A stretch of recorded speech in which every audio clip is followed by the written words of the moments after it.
Madame, Monsieur, bonsoir. Voici les titres que nous allons développer dans ce journal. En Autriche, les premières équipes de secours viennent de rejoindre le funiculaire incendié et commencent d'examiner les corps des victimes. Alors que l'enquête montre les insuffisances de la sécurité. Il y a un an, le grand sud de la France était touché par de terribles inondations. Depuis à Cuxac-d'Aude, les travaux de prévention n'ont toujours pas démarré. Tout a été reconstruit à l'identique, ou presque. Aux États-Unis, rebondissement en série à Palm Beach, le comptage manuel d'1% des suffrages fait état de quelques voix favorables à Al Gore. Du coup, la commission électorale décide un nouveau dépouillement manuel. Cinéma, le film Garde à vue de Claude Miller revisité par les Américains. Suspicion avec Gene Hackman, Morgan Freeman et Monica Bellucci. Un huis clos qui se déroule à Porto Rico.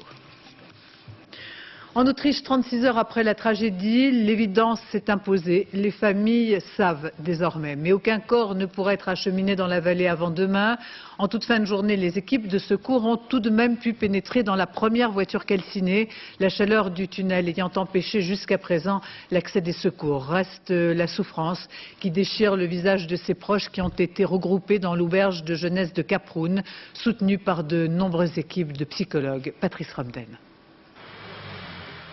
Les 2 jours de deuil décidés par le gouverneur de la province de Salzbourg s'achèvent dans quelques heures. Mais le chagrin et la compassion, eux, ignorent horaires et décrets et semblent s'installer durablement à Kaprun. Par grappe, les proches des victimes arrivent dans la station de ski. Immédiatement pris en charge par l'armée autrichienne et les bénévoles de la Croix-Rouge, ils sont conduits à l'auberge de jeunesse. Cet endroit est une sorte de sas psychologique. Ici, s'opère la transition entre la peur et la vérité, entre les craintes et leur confirmation. Un travail confié à des spécialistes.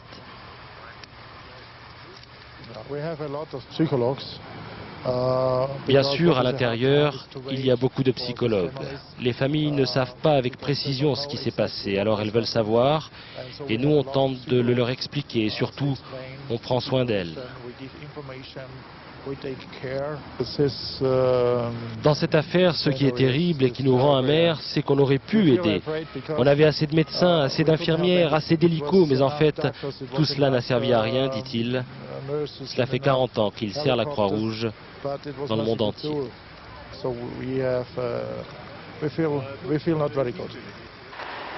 Invariablement, les familles demandent qu'on les conduise dans cette direction, au pied du glacier, au plus près du lieu de la catastrophe. Les autorités acceptent volontiers, elles savent que ce genre de pèlerinage peut aider à supporter la douleur. En début de soirée, confirmant la rumeur qui enflait depuis quelques heures, le chancelier autrichien débarquait à Kaprun. Bien sûr, il s'associe à la peine des familles avant d'affronter la presse. Question. Faut-il, suivant l'exemple de la France qui a cloué au sol ses concordes, fermer tous les funiculaires de l'Autriche? Réponse du chancelier. Avant de prendre une décision de ce genre, il faut avoir une vision claire de la situation. Concernant l'enquête, petit à petit, le macabre puzzle se met en place et l'on commence à savoir comment les skieurs ont été pris au piège et de quelle façon les quelques rescapés ont pu s'échapper du brasier. On sait également les insuffisances des systèmes de sécurité contre les risques d'incendie. Le point avec Pascal Boussebo. Kaprun n'ont fait qu'acheminer du matériel et des techniciens aujourd'hui. Pour l'instant, l'extrémité supérieure du tunnel continue à cracher de la fumée. Impossible de descendre. L'idée des autorités est simple, attendre la dissipation des fumées en installant d'énormes treuils au sommet, puis câbler ce qui reste des cabines et les tirer vers le haut. C'est la méthode la moins dangereuse, mais personne n'est sûr qu'elle fonctionnera. La cabine est dans un tel état que nous ne sommes pas sûrs de la sécuriser, elle peut se disloquer. Alors les responsables se contentent de donner des précisions sur les circonstances du drame. Il n'y avait pas d'extincteur dans la partie passager des voitures. Et quand les plus chanceux ont réussi à en sortir, ils n'avaient que quelques centimètres pour se glisser entre la cabine et la paroi, dans une obscurité totale. Les rescapés l'ont raconté à l'équipe médicale. Ils se sont rassemblés à l'extérieur sur l'escalier de fer. Mon patient a crié « Ne partez pas vers le haut, il va y avoir un effet de cheminée ». Mais seuls 8 autres passagers l'ont entendu. Les autres sont montés et ont péri. En l'absence de galeries piétonnes séparées du tunnel, celui-ci est donc devenu un piège dans lequel les services de secours n'auraient rien pu faire, même s'ils étaient arrivés plus vite. Et en direct de Cap-Brune, Patrice Romden, comment les opérations de récupération et de la cabine et des corps des victimes vont-elles se dérouler selon quel calendrier? Apparemment rien avant demain matin ou plus tôt? Oui, vraiment, au plus tôt, Béatrice. C'est une opération qui va être longue, qui va être pénible et qui va prendre au moins plusieurs jours. Parce que vous savez, les gens qui descendent dans le tunnel en ce moment, il faut pouvoir assurer leur sécurité. Ces gens sont confrontés à de nombreux problèmes. D'abord, Pascal Doucet-Bon le disait tout à l'heure, la fumée. À l'intérieur, on ne peut pas rester longtemps. Ensuite, il y a une différence entre descendre, rentrer dans un wagon, voir ce qui s'y passe, et puis descendre et rester, travailler de longues minutes, de longues heures. Ça, pour l'instant, les sauveteurs, ou en tout cas les personnes qui descendent dans le tunnel, ne peuvent pas le faire. Autre problème auquel ces gens-là sont confrontés, c'est l'essence même du tunnel, je dirais. Il y a une ouverture en haut, une ouverture en bas, et ils ne peuvent pas travailler en passant par le bas parce qu'ils ont peur qu'il y a des débris qui leur tombent sur la figure, donc ils sont obligés de passer par en haut. Alors vous imaginez le nombre de rotations qu'il peut y avoir tout au long de la journée pour amener des personnes qui descendent ensuite dans le tunnel. Voilà, c'est quand tous ces problèmes sont réglés qu'on peut penser à remonter les corps, ou ce qu'il en reste, car il ne faut pas se cacher, on sait qu'il y a des personnes qui ont été asphyxiées, mais d'autres qui ont brûlé vives, et il va falloir faire un gros travail pour les identifier. On fera sans doute appel à la génétique. Je conclurai en donnant une information concernant les 18 personnes qui ont été blessées et hospitalisées. 15 d'entre elles ont pu regagner leur domicile et quitter la région aujourd'hui, et 3 d'entre elles restent encore à l'hôpital, mais leurs jours ne sont pas en danger. Merci Patrice Romden. Comme l'Autriche, la France possède elle aussi son métro des Alpes. À Tignes, le funiculaire est de conception identique, mais il a été construit tout récemment et selon la direction de la station, il bénéficie de tous les systèmes de sécurité. Voyant quels sont les dispositifs anti-incendie mis en place, de quoi sécuriser les skieurs qui, malgré tout, aujourd'hui, avaient du vague à l'âme. Didier Guyot, Jean-Claude Martin. Compétition de snowboard ce matin sur le glacier de Tignes, et pour atteindre le sommet, il faut emprunter le funiculaire. Un métro des neiges mis en service en avril 93. Capacité des 2 voitures, 330 personnes, longueur du tunnel, 3,5 km. Les matériaux de la rame sont ininflammables. Des extincteurs et des haches sont stockés dans des niches et on compte 4 issues de secours. Tout semble avoir été prévu. Mais le drame autrichien est un électrochoc pour les responsables. On va bien sûr se repencher sur ce problème. Hier soir, on a fait des vérifications sur nos installations. On a un plan de sauvetage qui est testé chaque année. On a des plans d'évacuation, des plans aussi de sécurité incendie dans les gares de départ, par exemple. Maintenant, je crois qu'il faut aller plus loin et vraiment savoir est-ce que c'est une dynamo, est-ce que c'est une batterie, quel a été le problème à Cap-Brune. En Autriche, les 2 extrémités du tunnel étaient ouvertes, provoquant un appel d'air meurtrier. Ici, en cas d'incendie, des rideaux sont immédiatement baissés. Gare de départ et gare d'arrivée sont ainsi fermés. Actuellement, on tourne à 100% du potentiel, 3 moteurs grande vitesse, 12 mètres à la seconde. Le trajet se fait en 6 minutes. Sur les 932 mètres de dénivelé, tous les faits et gestes de la rame sont vérifiés. Et une fois par semaine, un exercice de sécurité est organisé. On met la rame à 700 mètres, 1000 mètres, 1200 mètres. On nous coupe le réseau principal de courant et on reteste à nouveau toutes les combinaisons. Et toutes ces combinaisons, bien sûr, sont répertoriées. Et chaque semaine, on refait un moyen différent en fait, d'évacuation. 1 million de passagers par an sont transportés par le funiculaire. Et ce matin, beaucoup essayaient de ne pas trop penser à l'Autriche. Si jamais je commence à y penser, c'est pas la peine, j'y monterai pas. Non, en fait, il est fiable, hein. Il est très fiable. Je pense depuis que je viens ici à Tignes, j'ai jamais eu d'accident avec. Attends, touche du bois. Depuis 93, 7 incidents ont été répertoriés, des incidents sans gravité. Aux États-Unis, le compte n'est toujours pas bon. Imaginez qu'en Floride, à Palm Beach, après un nouveau dépouillement manuel d'1% des bulletins, les erreurs sont manifestes avec une différence de 19 voix pour Al Gore, de quoi susciter la décision de la commission électorale d'un recomptage manuel de tous les votes du comté. La guerre des nerfs n'est pas prête de s'achever. Jérôme Bonny. Ce n'est pas la bataille de Gore contre Bush, c'est la bataille du peuple américain. Ne me touchez pas ou je vous fais arrêter. La tension monte aux États-Unis entre manifestants pro-Gore et pro-Bush. Le monde entier a les yeux tournés vers le petit comté de Palm Beach en Floride. Le choix du président de la première puissance mondiale se joue à quelques millimètres près à l'emplacement d'une perforation visiblement difficile à discerner. Quand le bulletin de vote devient une énigme, c'est tout le système électoral qui est remis en cause. Le nouveau comptage manuel de 1% des votes donne 33 voix en plus à Al Gore contre 14 seulement à George Bush, d'où un nouveau coup de théâtre. Vu l'ensemble des circonstances ici, je demande que le Conseil engage un nouveau comptage manuel de tous les votes pour l'élection présidentielle 2000. Le Parti républicain vient d'engager une procédure contre ce comptage manuel qu'il considère comme aléatoire. Si les partisans de Gore continuent à demander que les votes soient comptés et recomptés jusqu'à ce qu'ils soient satisfaits des résultats ici en Floride, nous pourrions être forcés de suggérer qu'il y ait de nouveaux décomptes dans tous les États que nous avons perdus de justesse.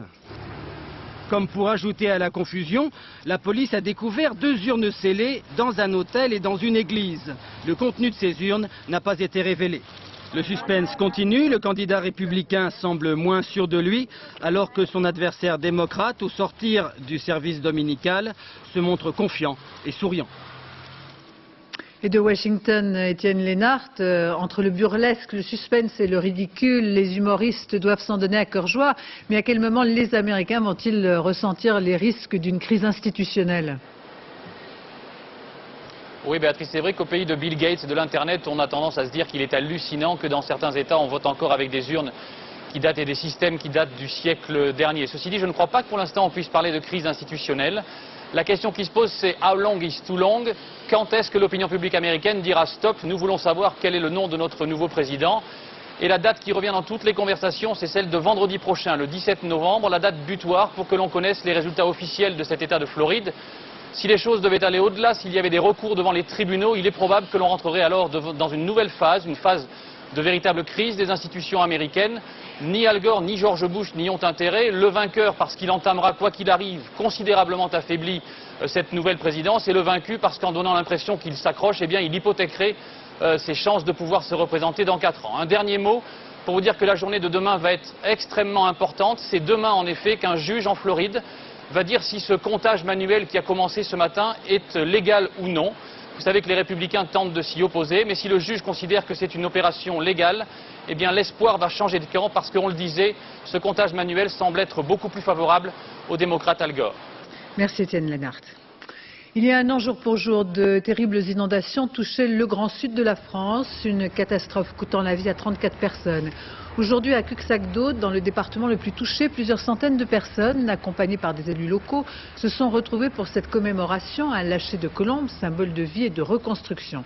Reste l'émotion et la colère des villageois. Une partie de la population a boycotté la cérémonie. Le traumatisme est toujours là, mais surtout les habitants ne se sentent pas plus protégés que l'an passé. Les travaux de prévention n'ont toujours pas démarré. On a reconstruit à l'identique, rien donc pour empêcher un nouveau désastre. Léo Lamberton, Cyril Paquier.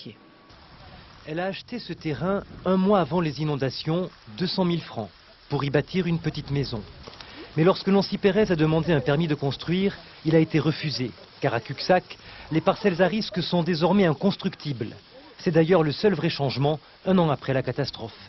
Démoralisé complet, parce que bon, voir qu'on voulait faire tout ça, maintenant on est endetté, et voilà, on se retrouve avec un terrain qu'on ne sait jamais si on pourra construire dessus ou pas.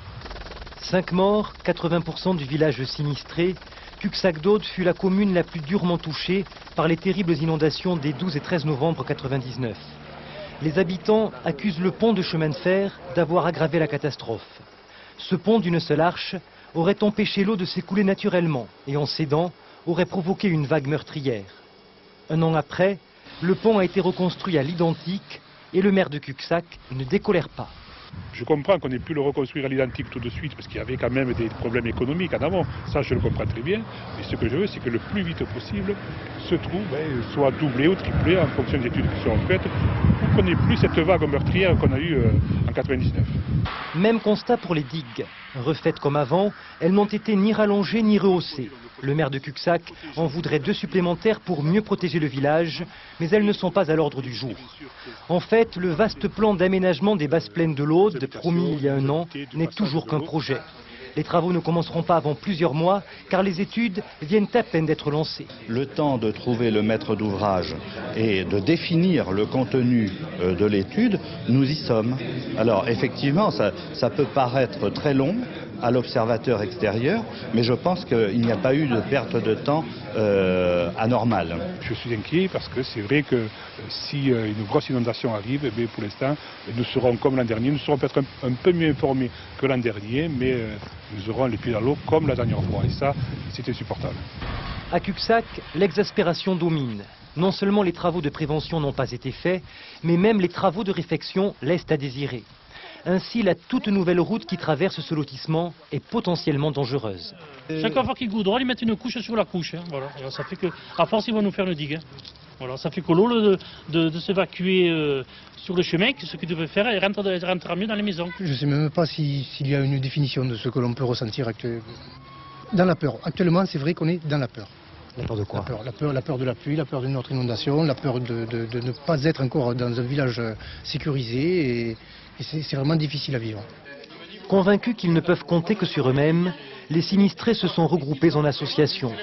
Certains ont même porté plainte contre X pour mise en danger de la vie d'autrui. Et tous redoutent les prochaines fortes pluies, car ils sont persuadés d'être une nouvelle fois inondés. C'est demain que s'ouvrira la conférence de La Haye sur l'environnement. Pendant 10 jours, 184 pays vont tenter de trouver concrètement un projet commun pour lutter contre le réchauffement climatique provoqué par les rejets de gaz dans l'atmosphère. Les marges de manœuvre sont étroites. L'Europe et les États-Unis ont des points de vue divergents quant aux méthodes pour réduire l'effet de serre. Agnès Monteux. Depuis 10 ans, la communauté internationale tergiverse. Les sommets se succèdent, mais les décisions sont difficiles à prendre. Le sommet de Kyoto en 1997 marque tout de même un tournant. Les pays participants se mettent enfin d'accord sur des objectifs de réduction des gaz à effet de serre. En 2010, la planète devra diminuer de 5,2% ses émissions par rapport à 1990. L'Union européenne accepte une réduction de 8%, les États-Unis de 7% et le Japon de 6%. Voilà pour la théorie. La pratique, la mise en application de ces engagements sera définie à La Haye. Entre les deux conférences, les scientifiques sont devenus beaucoup plus alarmistes. Les incertitudes sont devenues suffisamment faibles pour que aucun retard dans les prises de mesures efficaces de réduction des gaz à effet de serre ne puisse être humainement justifié. L'Europe souhaite que chaque pays s'engage à diminuer sa propre consommation de pétrole ou de gaz. Mais les principaux pollueurs, États-Unis en tête, espèrent biaiser, acheter par un système de troc des permis d'émission aux pays les moins polluants comme l'Australie, ou gagner des points en aidant les pays en voie de développement à installer une industrie propre. Autre solution pour les États-Unis, planter des forêts. Des arbres qui absorberaient le CO2 pendant leur croissance et permettraient en échange de continuer tranquillement à polluer. Semaine décisive concernant la crise de la vache folle, avec vraisemblablement la suspension des farines animales dans l'alimentation des volailles, des porcs et du poisson, mesure que s'apprête à prendre le gouvernement. Demain, les États généraux de l'alimentation s'ouvriront à Lyon, un véritable forum au cours duquel sera débattu le bien fondé de ce moratoire, réclamé tant par Dominique Voynet hier que par José Bové ou encore par l'opposition. Sur le terrain, certains éleveurs ont déjà fait le pari de l'agriculture biologique, comme le montre ce reportage de David Boéry et de Jean-François Chevet, qui se sont rendus au salon Marjolaine à Paris. Du poulet bio, élevé au grain et en plein air. Pour cet éleveur, pas question de nourrir les volailles avec des farines animales. Le régime alimentaire est strict, uniquement des céréales biologiques. Et pourtant, cette année, les questions du public sont plus nombreuses. Suite à la vache folle, bien sûr, on a une demande très importante, débordante. Et là, bon, on remarque que tout le monde pose beaucoup de questions aussi. Nos poulets bio mangent-ils de la farine de viande? C'est clair que non. Ils n'en ont jamais mangé, heureusement, mais c'est une question qui revient à nouveau.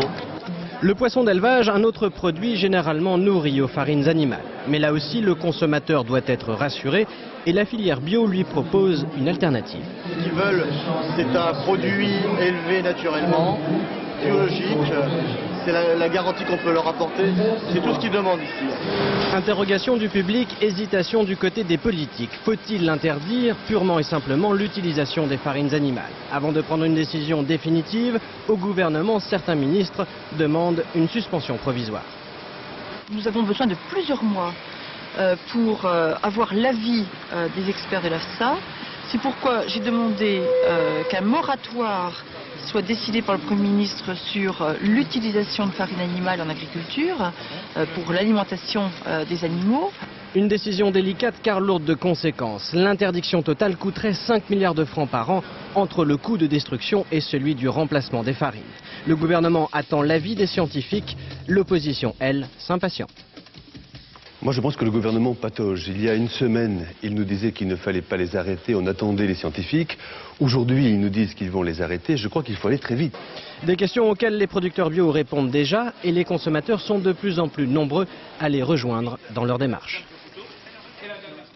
Et demain soir, l'émission Mots croisés d'Arlette Chabot et d'Alain Duhamel aura pour thème la vache folle, psychose ou vrai danger, les réponses aux questions que vous vous posez sur le plateau parmi des médecins, éleveurs et vétérinaires Jean Glavani et José Bové. Au Congrès des Verts à Toulouse, on est finalement arrivé à un laborieux accord qui donne une unité de façade au mouvement divisée entre 6 courants et plusieurs fortes personnalités. Dominique Voynet et Noël Mamère sauvent les apparences. Alban Mikosi, Gilbert Usan. Vous allez y arriver, Noël ? Oui, on va y arriver. Une vraie pièce de théâtre avec ses portes qui claquent et la grande réconciliation finale. Nous avons un pape. Après 36 heures de vaudeville, les Verts ont réussi à s'accorder sur une synthèse. Elle rassemble les amis de Dominique Voynet, ceux de Noël Mamère et les écolos historiques. Dans cet accouchement au forceps, plusieurs victimes. Jean-Luc Benamias, le secrétaire national du mouvement, a préféré quitter Toulouse avant la fin, lassé par les atermoiements. Marie-Christine Blandin et ses amis dont le projet alternatif n'a pas séduit, et plus généralement les Verts, abonnés au psychodrame à chaque congrès. On est dans un mouvement vivant, un mouvement qui n'a pas su encore adapter ses règles de fonctionnement à sa croissance. Ce qui fonctionnait bien quand on était quelques centaines de militants qui se connaissaient par cœur, ne fonctionne plus quand on est plusieurs milliers. Donc il va falloir qu'on y réfléchisse. Je suis satisfait parce que je pense que nous avons posé les bases d'une majorité stable et que maintenant nous sommes en mesure, c'est à nous de le démontrer, de revenir en force dans la société et de changer notre rapport au Parti socialiste. Préalable à tout accord avec les socialistes, l'introduction d'une dose de proportionnelle aux législatives. Le texte indique aussi la volonté de rénover les structures internes et fixe le principe d'une primaire pour désigner un candidat au présidentiel, primaire prévue au printemps prochain. C'est donc mardi prochain que se déroulera à Paris une cérémonie aux Invalides à la mémoire de Jacques Chaban-Delmas. Peu après, l'ancien Premier ministre sera inhumé dans les Pyrénées-Atlantiques à Asquin, dans cette petite commune qui depuis 30 ans lui servait de refuge. Réaction de ses proches et de ses amis, reportage Éric Bernard Bonarme. Du Pays Basque, il aimait par-dessus tout l'authenticité de l'arrière-pays. Après l'hommage officiel aux Invalides mardi prochain, c'est dans l'intimité de cette église que les proches de Jacques Chaban-Delmas se rassembleront. Son corps sera ensuite inhumé dans ce cimetière, comme il l'avait lui-même souhaité. Ça voulait dire que pour lui, Asquin était son village finalement. Il était à tout le monde, il était de partout, mais dans son esprit, il était essentiellement d'Asquin. Car depuis plus de 30 ans, Jacques Chaban-Delmas avait fait de cette bergerie perdue dans la montagne son lieu d'intimité. Seuls les proches, les amis véritables y étaient reçus. Le docteur Labec faisait partie de cela. Ils s'étaient rencontrés après-guerre sur un terrain de rugby et quand ils se retrouvaient, ce n'était jamais pour parler politique. Nous, on parlait que de sport, de filles, de trucs comme ça. Ah, c'est un gars fidèle, quoi. C'est un gars qui était fidèle dans ses amitiés, ça c'est sûr. Et non, moi, ce qui frappait le plus, c'était son intelligence, je crois. C'est ça qui est... C'est un séducteur, hein, quand même. C'est vrai, c'est un séducteur. Il aimait bien séduire même ses amis, quoi. Et des amis dans ce Pays Basque, il en avait, comme Jean Garaïldé, ancien joueur de golf professionnel avec qui il participait à des compétitions. Un Chaban toujours aussi sportif que chaleureux. Très ouvert, et très détendu et très agréable. Mais toujours avec... dans le golf, un esprit sportif et voulant bien jouer, faire la performance et accrocheur, comme il était dans la vie. C'est au pied des Pyrénées que Jacques Chaban-Delmas reposera à tout jamais.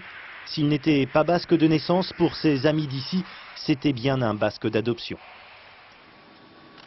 En Israël, la fin d'un détournement d'avion, un avion russe, aucun rapport avec la défense de la cause palestinienne. Les 48 passagers sont sains et saufs. Le pirate armé d'une fausse bombe serait un déséquilibré originaire du Daghestan. Ehud Barak, qui avait rebroussé chemin alors qu'il faisait route vers Washington, devrait arriver aux États-Unis où il rencontrera Bill Clinton. À Tel Aviv, la veuve d'Yitzhak Rabin, ardent défenseur de la paix, ancien Premier ministre assassiné il y a 5 ans, Léa Rabin est décédée aujourd'hui à l'âge de 72 ans. Elle était la dépositaire de l'héritage de son mari et avait repris le flambeau, travaillant sans relâche pour que ne soit pas remis en cause le processus de paix. Jacques Chirac a exprimé ce soir son immense tristesse, saluant une femme de courage et de conviction, tout comme Lionel Jospin qui évoque son engagement en faveur de la paix. Alain Chalvran. C'était il y a 5 ans, presque jour pour jour. Léa Rabin enterrait son mari, Premier ministre d'Israël, tué par un extrémiste juif. Le monde entier avait été frappé par la douleur et la dignité de cette veuve, entourée de ses 2 enfants. Et découvrait aussi une femme qui allait reprendre comme un héritage le flambeau de la paix, transmis par son mari. J'appartiens, disait-elle, à tous ceux qui croient au processus de paix, le chemin tracé par Yitzhak. Yitzhak, elle l'avait connu à l'âge de 15 ans. Tous deux étaient dans le Palmach, le corps d'élite de la Haganah, l'armée secrète juive d'avant la création de l'État d'Israël. Sa famille avait émigré d'Allemagne en 1933 aux premières heures du nazisme. Léa et Yitzhak ne se sont plus quittés depuis cette époque héroïque, dans les bons et mauvais moments. Jusqu'à ce 4 novembre 1995, elle était encore aux côtés de son mari, quelques instants avant qu'il ne soit assassiné.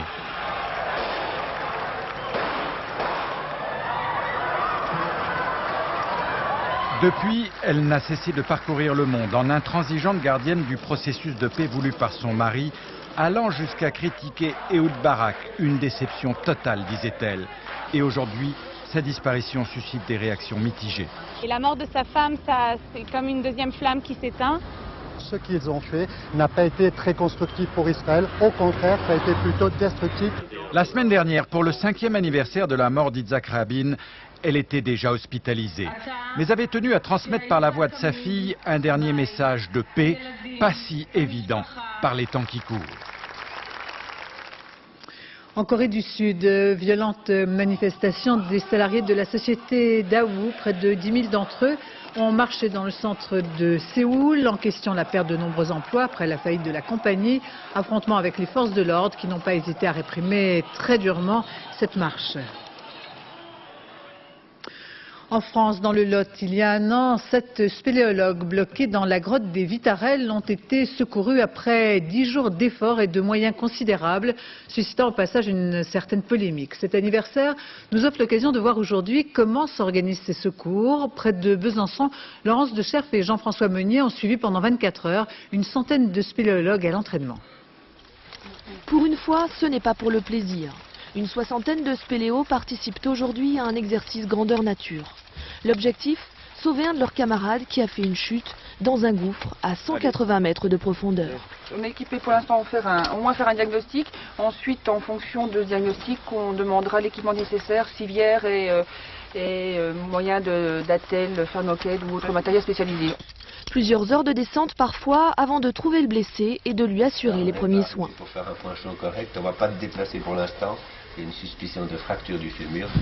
Les secours peuvent donc durer longtemps, d'où la nécessité de protéger la victime du froid. Pisser de poids chaud. Pisser de poids chaud. Pour que la civière puisse passer, les spéléos artificiers vont devoir quelquefois élargir certains passages à la dynamite. La chute n'est pas la seule cause des accidents. Souvent, c'est la montée des eaux dans les souterrains qui surprend les spéléologues. Il est tout à fait important de sensibiliser les spéléologues à ce phénomène pour qu'ils sachent quoi faire s'ils sont piégés, on va dire, par une crue. Souvenez-vous, l'an dernier, une crue brutale avait coincé 7 spéléologues dans le gouffre des Vitarelles, dans le Lot. Il avait fallu 10 jours pour les retrouver, percer un puits d'accès et enfin les ramener à la surface, sains et saufs. La facture des secours a atteint 3,5 millions de francs, 300 fois plus que pour un sauvetage ordinaire. Au Vitarelles, il s'agissait d'un secours effectivement exceptionnel où pour la première fois des forages étaient mis en œuvre les coûts des forages, effectivement, sont élevés. Mais c'était la première fois, la plupart du temps, voire tout le temps, nous n'utilisons pas cette technique. Les spéléologues veulent assurer leur propre secours. Chacun d'entre eux pourrait se trouver en position de victime et ils sont les plus familiers de ce type de terrain. Sur les grosses cours comme il y a eu dernièrement, on peut être appelé effectivement. Donc nous, l'intérêt quand il y a des exercices comme ici, c'est d'y participer pour être au point techniquement. 24 heures après le début de l'exercice, la fausse victime sort du faux piège. Mission accomplie pour les secouristes bénévoles, prêts à intervenir aussi en situation réelle. Tennis à Lyon, c'est le Français Arnaud Clément qui a remporté le tournoi en s'imposant en 2-7, 7-6, 7-6 face à l'Australien Patrick Rafter, tête de série numéro 8. Une belle réussite pour le joueur français qui remporte ainsi son premier titre sur le circuit professionnel. Il est actuellement 22e au classement. Cinéma avec la sortie mercredi prochain de Suspicion. Il s'agit du remake du film de Claude Miller, Garde à vue, où s'affrontaient Michel Serrault et Lino Ventura. Dans cette version revisitée, Morgan Freeman, Gene Hackman et la très belle Monica Bellucci s'imposent. Un huis clos dont l'action se déroule à Porto Rico. Marie Joshua. Port San Juan, à Porto Rico. Le corps d'une fillette violée et assassinée a été découvert par un puissant avocat de l'île. Une découverte qui fait de lui le suspect numéro 1. C'est élégant. Le remake américain du Garde à vue de Claude Miller change de décor, mais reprend avec fidélité le célèbre duel Lino Ventura-Michel Serrault. Morgan Freeman dans le rôle du policier consciencieux et obstiné, Gene Hackman dans celui du notable, si fier de sa très jeune épouse. Un rôle tenu en 1981 par Romy Schneider, repris ici par la troublante Monica Bellucci. Ils étaient là, dans sa chambre. Parler, à l'écouter. Travailler avec des acteurs comme Morgan Freeman et Gene Hackman, c'était être à l'école du cinéma. Parce que juste de les voir travailler, c'était magnifique. Et c'est beau aussi de voir comme, malgré qu'ils ont fait tellement de films, de voir comme ils sont encore excités, Gene Hackman qui prend des notes en train de travailler. C'était lors du tournage de Superman que Gene Hackman avait découvert le film de Claude Miller. Un coup de foudre qui l'a poussé 20 ans plus tard à entraîner Morgan Freeman dans la production de Suspicion. La mise en scène a été confiée à Stephen Hopkins, réalisateur des suites de Freddy, pour la modernité. Vous comprenez la raison pour laquelle vous êtes encore là? Il serait peut-être temps de contacter un avocat. Je suis avocat, nom de Dieu! L'affrontement entre deux hommes intransigeants et orgueilleux, mais aussi dévorés par l'ambition. Commissariat central de San Juan, je suis le commissaire Benezet, je suis dans mon bureau en compagnie de l'inspecteur Owens en train d'interroger M. Hurst. Vous me donnez la permission d'enregistrer cette conversation? Quand vous avez devant vous quelqu'un qui représente tout le pouvoir, et tout à coup vous avez le pouvoir sur lui, croyez-moi, vous profitez intensément de ce moment-là. Il n'avait pas le droit de faire sourire Camille de cette manière. À voir surtout pour un trio d'acteurs remarquables qui redonne toute sa force à ce drame en huis clos. Le mois de la photo avec cette évocation en couleur ou en noir et blanc, une balade des deux côtés de la Seine ponctuée par le talent de photographes qui ont saisi l'instantané. Jacques Dufour, Jean-Louis Melin. Paris insensé, Paris admiré, Paris visité, mais surtout Paris photographié. Le photographe c'est un badaud, c'est un marcheur. C'est pour ça d'ailleurs à mon avis que les photographes vivent si longtemps. Alors ce sont à la fois des pêcheurs d'images, des flâneurs de regards qui quelque part par la lenteur voient, captent, appréhendent et pêchent ce qu'on ne voit pas quand on se dépêche. Ces photos magnifiques du Paris des années 50, on les doit à ce monsieur, Franck Horvat. J'ai été peut-être le premier à utiliser un téléobjectif de 400 mm dans la rue. Et à l'époque, ça a fait beaucoup d'effets. C'est un peu ça qui a démarré ma carrière. Celles-là, beaucoup plus récentes, sont en couleur, mais c'est toujours Paris, vu par l'artiste. Là, c'est métro? Là, c'est le métro. Et là? C'est le sous-sol bricolage du Berger. La poule, c'est le jardin d'acclimatation. Et ainsi, cliché après cliché, Paris recadré ne cesse d'être réinventé. Ça donne vraiment envie de flâner. C'est une balade irréelle, une balade imaginaire, une balade mélancolique, une balade dans laquelle il y a toutes les esthétiques de la photographie, du conceptuel à l'humaniste, du passé au présent, et puis au fond le cinéma que chacun se fait. En gare abandonnée, usines désaffectées, cathédrales oubliées. Pour les photographes qui ont des idées, Paris offre 1000 possibilités. Anne Guevel en a profité. J'ai pas voulu en voir plus, comme je dis, que le bout de mon nez. En fait, je me suis limitée exactement à ce que je vois de ma fenêtre. Et vous avez fait ça pendant combien d'années? Alors, je suis arrivée là en 92 et nous sommes en 2000 et je continue. Paris en vert, mais aussi Paris en guerre, celle de 14. Les lunettes, c'est pour les vues stéréoscopiques. Au début du siècle, ça se faisait beaucoup. L'expo, c'est bien. C'est bien. On voit la vie à l'époque de la Première Guerre. Si, à travers toutes ces expositions très diverses, évidemment, sur Paris, on pouvait réinventer Paris et revoir un Paris différent que celui qu'on connaît, ce serait Paris réussi. J'ajouterai, avis aux amateurs, que la plupart des 56 expositions consacrées à Paris sont gratuites. Autrement dit à l'œil. Allez, souriez, vous êtes filmés. Nous avons appris le décès la nuit dernière de Franck Pourcel, à l'âge de 87 ans. Chef d'orchestre et violoniste, il était célèbre dans le monde entier, avait été le premier à populariser la musique classique avec son grand orchestre, notamment dans les années 60-70. Franck Pourcel avait débuté comme violoniste à l'Opéra de Marseille et avait accompagné Lucienne Boyer. Il avait également coécrit la musique de Chariot, interprétée par Petula Clark. Nos pensées vont ce soir à sa famille. C'est la fin de ce journal. Je vous en rappelle le principal titre. En Autriche, les premières équipes de secours viennent de rejoindre le funiculaire incendié et commencent d'examiner les corps des victimes. Dans un instant, la météo Isabelle Martinet, 20h50 urgence, minuit 30 l'édition de la nuit, Laurence Piquet. Demain, 7h50 dans les 4 vérités, Gérard Morin reçoit le chanteur Khaled. 13h, le journal Gérard Rolls. 20h, vous retrouverez Claude Ferrillon. Je vous remercie de votre attention. Excellente fin de soirée sur France 2.